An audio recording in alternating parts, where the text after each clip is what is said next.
Hello and welcome to the ARTG 100 Basic Graphic Design class at San Diego City College. My name is Sean Bacon and I am one of the full-time faculty members in the graphic design program and also the director of the program. I'm here to orient you to the learning management system so you understand how this course is set up so we can ensure that you're successful in this class.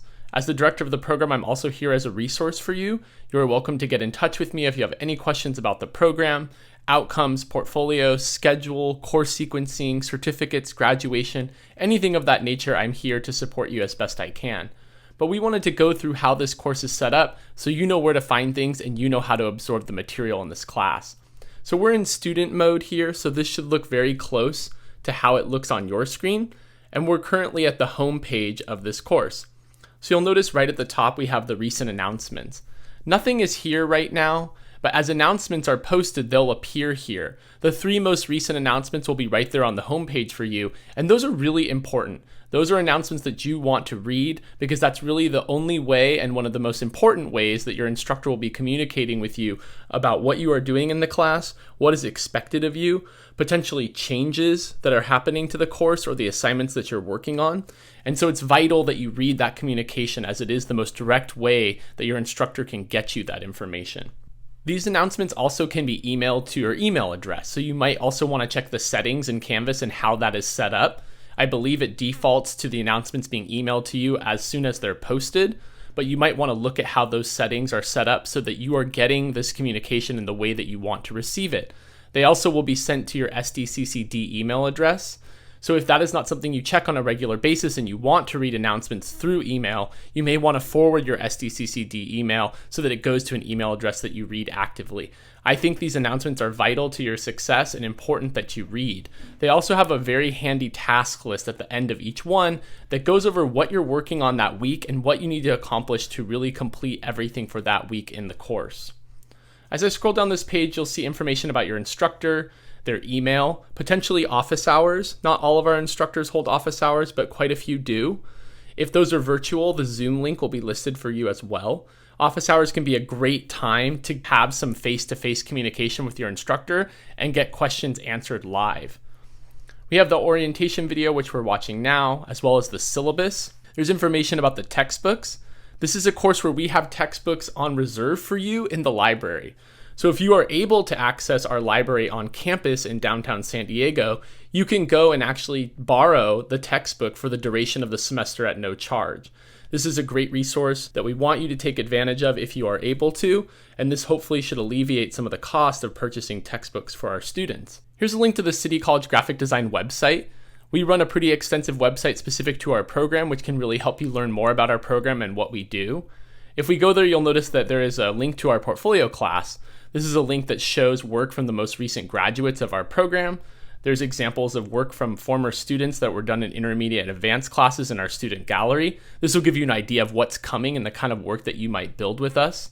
We also have links to other things like our schedule. You can learn about the degrees that we offer. You can learn about our program's philosophy as well as our faculty, and potentially also our blog. We also have a place where you can follow our program. You can share your email with us if you're willing to, and that'll keep you in the loop. We don't spam you. We just send out a couple emails a year to alert you about large events that we're having that might be of interest to you.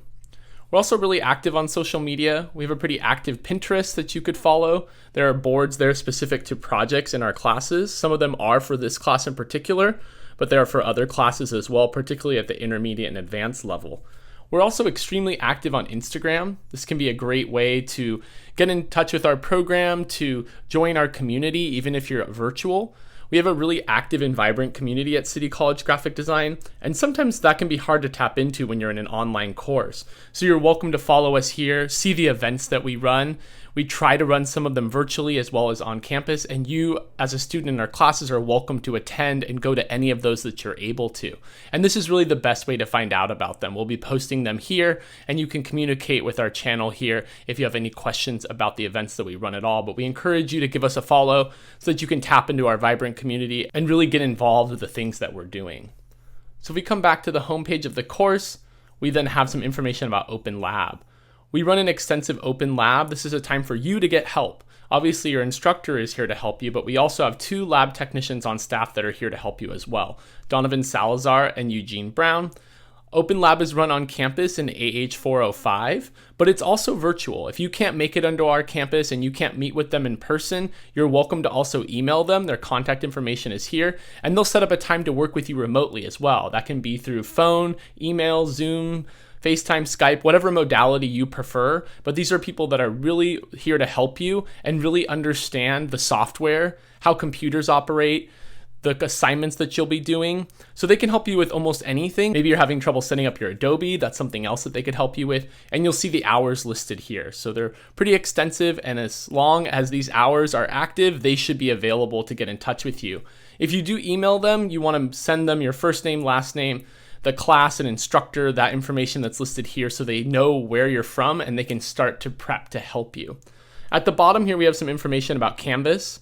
So if you're ever having trouble with Canvas specifically, obviously you can get in touch with your instructor or our lab technicians, but Canvas also has a very good support system as well. There's some simple orientation and tutorials here, but also the support is great. It's 24/7, so you can get in touch with them at any time. So if it's a time when you know your instructor or potentially our lab technicians are not available, that can be a really good resource to go towards as well. So up here, as we look at the navigation of the course, we have announcements.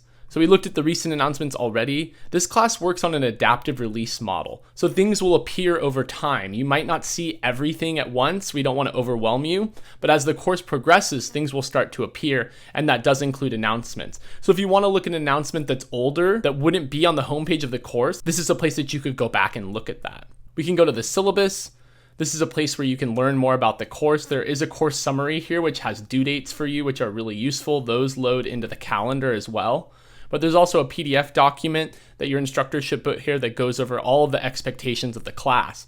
One thing that's very useful about this is that at the end of that syllabus is a task list that shows what you're going to be doing for the duration of the whole course.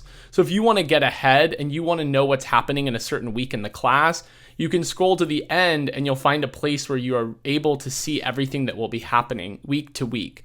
This is a great way to stay on track, look ahead, know what's happening, because we don't want there to be a lot of mystery in this class. We really want to help you be successful. We want to help you plan in this online environment so that you can make sure that you're completing assignments as they're coming. If we go back, we'll go to the modules section. This is where most of the course content lives. So in this area is all of the places where you're going to be watching lectures, absorbing materials, looking at assignment sheets. Right here at the top, we have the graphic design vocabulary list. That is something that you'll use to study for a vocabulary quiz that will come up later in the course. We have some basic Adobe software tutorials. Every single assignment in this class will involve the Adobe software suite. That's something you want to get as early as possible. There's some different ways to access that software, but you will need to purchase it for this class. This is not a software course. Although there is extensive software tutorials that will help you with the assignments in this class, you still need to have a basic understanding of Adobe. There is another class, ARTG 125 Digital Media, that is specifically all about software. And these basic tutorials are to help kind of bridge that gap.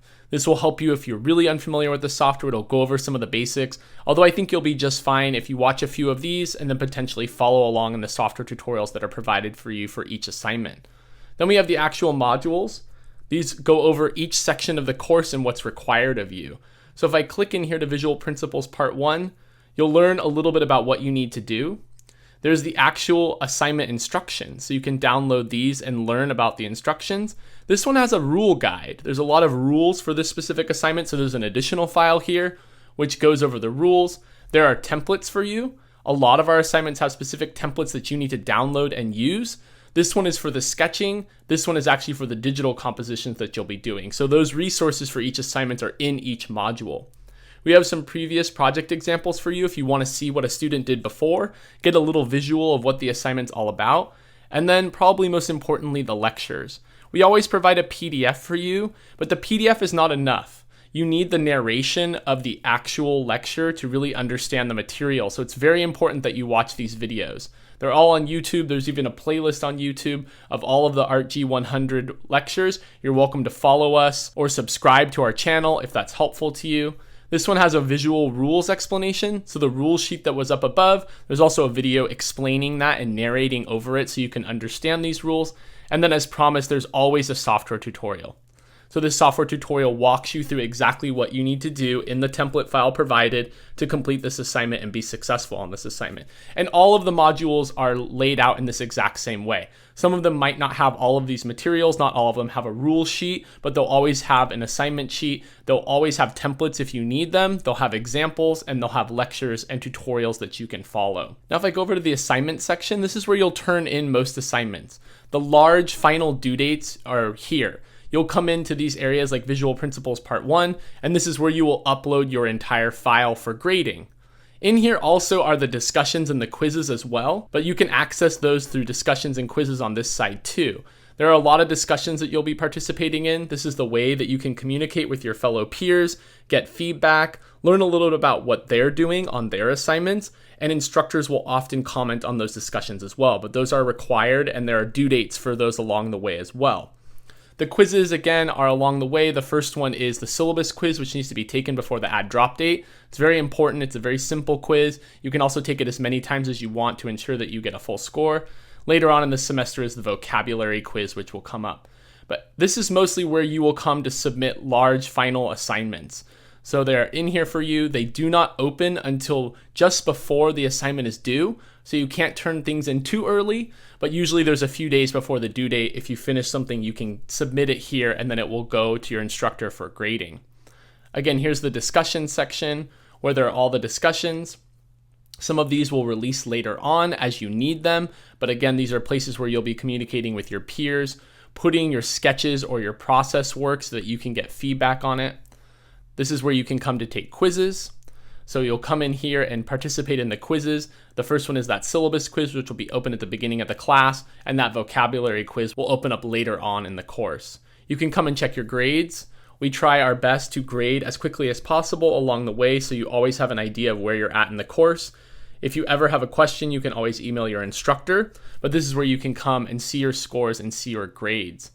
There's also some other links over here on the left. There's a Zoom link for some courses, which will drop you into the instructor's Zoom room in case you want to attend office hours, and those are being held virtually. But I think that about covers this course. I hope that orients you to how we use the learning management system. Hopefully that gives you some confidence in how to approach this class so you really understand where to find things and what's required of you in this online modality. We know it can be a little bit confusing and we want to be here to support you. So if you ever have any questions at all, please remember that your instructor is there to help you, as are our lab technicians who run Open Lab. So best of luck to you, and I hope you enjoy learning a lot about basic graphic design.